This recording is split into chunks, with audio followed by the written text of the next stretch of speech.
The Lumenok is the simplest lighted knock on the market. It consists of a wire, a battery, and an LED arranged in an open circuit. We use boning knocks, real knocks, used by archers for decades because they're very robust. They don't break easily, and let's face it, you don't want your Lumenok going bad on you. The fact that it does have a replaceable battery means it can last for years and years.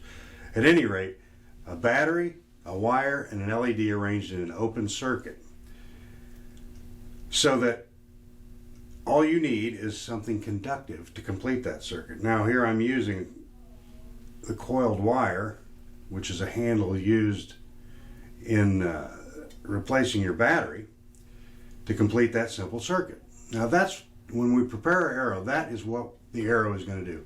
That conductive carbon in the arrow shaft, or the collar on the end of the arrow shaft, are going to complete the Lumenok circuit. It's just that simple. Here's an arrow, and the guide tells me that my Lumenok signature fits it, but there's an asterisk by that on the guide, and what that means is that this arrow is a carbon wrap. What that means is that it has just enough carbon on the outside to make it look like carbon. What we prescribe for that is that you take a piece of emery cloth, make a shallow cone by tearing it, folding it together, and then rotating the end of the shaft against that until you just can see a little black coming off around the outside. Then you flatten the paper, give it a twist, and it's going to deposit a black ring, and that's what you want to see, because it's that black carbon that's going to complete the circuit. I've got a Carbon Express arrow here, and many of the arrows that they make, they put collars on the ends of, and we have a special way to prepare that collar.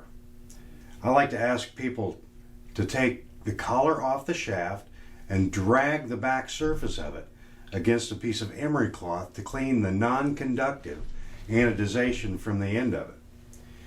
And after having done that, I ask that people put just a spot of super glue on the outside of their shaft where the collar will sit, and spin that collar down on it to fix that collar to the shaft, so that upon trying to extinguish your Lumenok, you don't push the collar back and it stays on.